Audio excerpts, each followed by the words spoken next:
Hi, this is Alyssa Silva with another education news update. This week, we spoke with student financial aid experts from two four-year universities here in the Inland Empire. Our first discussion was with Diana Miner, the Director of Financial Aid and Scholarships at California State University, San Bernardino. We understand there's a lot of frustration, there's a lot of anxiety. So on our campus at CSUSB, we're really pushing the message to not give up. When you start completing the application, students are getting frustrated. They have lots of questions. Some of them do want to just give up. So we're encouraging them to not do that, to really keep trying, regardless of how many roadblocks they have, the difficulties they're experiencing, keep trying to go in and complete the application. We're encouraging them to get their FAFSA ID, their FSA ID, in order to be ready to sign the application and complete that. We are also communicating with our students on a weekly basis and keeping them abreast of any changes that come along that can help them with the process. We also want them to ask questions. Don't be afraid to ask questions often. It's okay if you have to ask the same question over and over again. We want you to really understand it, and that's what we're here for, to be able to support our students. So at this juncture, what we're trying to do is really, again, just push as much information out as we can so that we can relieve any tension or stress or anxiety that our students might feel. We've been preparing as much as possible so that we can, first of all, understand the changes ourselves, and then be able to understand the impact to our processing and our workflow, also understanding the impact of all of that to our students, and the impact on our timeline to awarding, because everything is going to be pushed back. The most important approach for us is to communicate, to be transparent, and to provide as much user-friendly information as possible. And when I say user-friendly, that means using terms and language that our students and our community can understand. In financial aid, we tend to use a lot of jargon, so we try to leave that out. As far as outreach, it has been and it still remains to be important for us to get information out to our campus and the community, whether that's verbal or written. We just want to provide as much as we can. We have a very good advising team in our academic success and undergraduate advising area. They reach out to students on an individual basis to offer support in group sessions.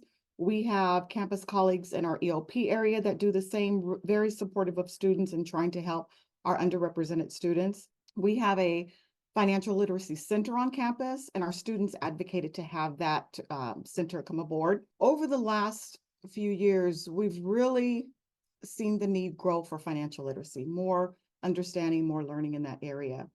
And to that, we've hired a financial literacy and wellness coordinator who is out and about in the community all the time, pretty much every day.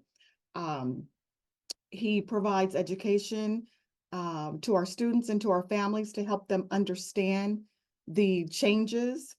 He helps them understand the FAFSA process, the CAUDAP process.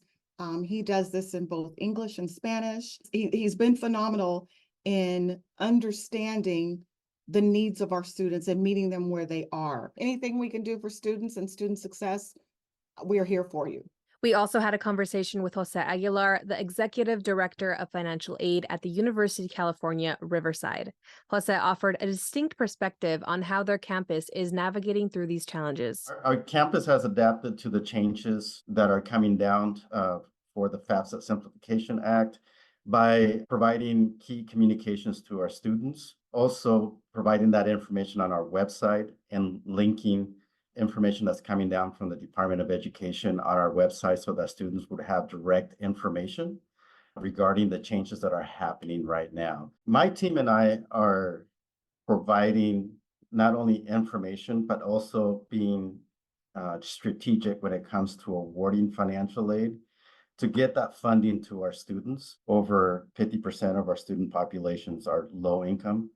And so the way that we do it here on campus is that we understand that students, from diverse backgrounds and also, first generation students struggle just understanding what financial aid means and what it really is.